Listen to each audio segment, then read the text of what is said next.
Pemirsa, apa kabar? Saya Maidin Hindrawan membawakan Warta Berita PTS. Super bulan paling besar tahun ini tampil di angkasa Taiwan Rabu malam. Ukurannya lebih besar 13,5% dari purnama terkecil pada Januari. Tapi CWB mengingatkan warga pesisir dataran rendah untuk mewaspadai pasang purnama terbesar yang ditimbulkan oleh supermoon yang mungkin mengakibatkan intrusi air asin dan genangan air. Besar dan terang di angkasa, bulan purnama terbesar dan super bulan terakhir pada tahun ini tampil tanggal 13 malam.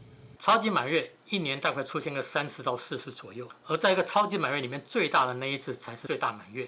Lebih besar dan terang dari super bulan pada Juni, super bulan kali ini lebih besar 13,5% dari purnama terkecil pada Januari. Kira-kira perbedaan antara uang logam $1 dan $5 Taiwan. Tapi belakangan warga di daerah dataran rendah harus mewaspadai intrusi air asin akibat gejala pasang purnama yang diperkirakan berawal di Taiwan Selatan tanggal 14. Sejumlah kawasan di Xingyuan Pingtung misalnya sudah mulai tergenang air sejak tanggal 13. Pasang purnama yang ditimbulkan super bulan ini akan memengaruhi kawasan pesisir di barat daya, timur, dan timur laut Taiwan. CWB Pingtung telah mengeluarkan peringatan intrusi air laut dan genangan air untuk warga di dataran rendah seperti Tongkang dan Xiaoliuqiu. Badan Imigrasi Nasional membongkar sebuah jaringan agen kerja ilegal terbesar di Taiwan Utara. Tersangka merekrut PMA untuk bekerja di perusahaan cangkang, tapi sebenarnya ditempatkan di pabrik lain. Melalui layanan ilegal ini, dia diperkirakan telah meraih keuntungan $17 juta Taiwan. Satgas New Taipei Badan Imigrasi Nasional mengadakan razia darurat di sebuah kantor agen kerja kecil yang dipenuhi pekerja migran.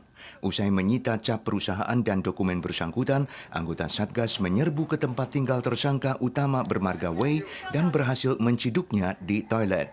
破获北台湾犯罪规模最大的非法仲介集团。本案查获主嫌及越南籍移工等9名非法仲介，33名非法雇主。 77名移工及31家企业涉案。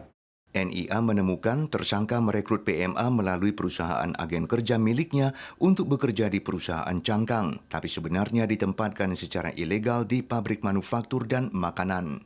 PMA harus membayar biaya agensi minimum $20.000 Taiwan dan kalau sudi membayar $170.000 bahkan bisa bekerja secara bebas. Melalui layanan ilegal ini, Wei diperkirakan telah meraih keuntungan $17 juta.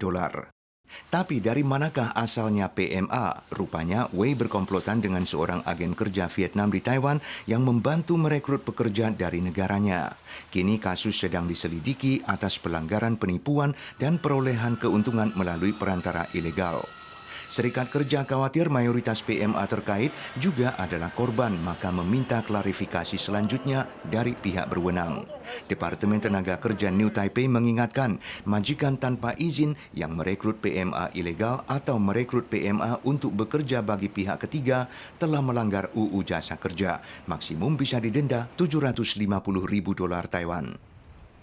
Amerika Serikat tanggal 13 mengumumkan indeks harga konsumen bulan Juni mencatat 9,1%, rekor tertinggi sejak November 1981.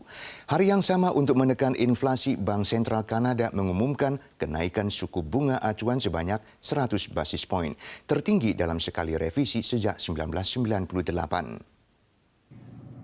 Departemen Tenaga Kerja Amerika Serikat tanggal 13 mengumumkan kenaikan tahunan CPI Juni mencatat 9,1%, tertinggi sejak 1981 dan lebih tinggi dari 8,6% pada Mei.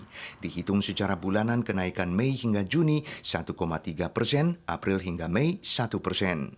Hari yang sama, Bank Sentral Kanada menaikkan suku bunga acuan 100 basis point atau 1% dari 1,5 menjadi 2,5%, mencatat skala kenaikan terbesar sejak 1998.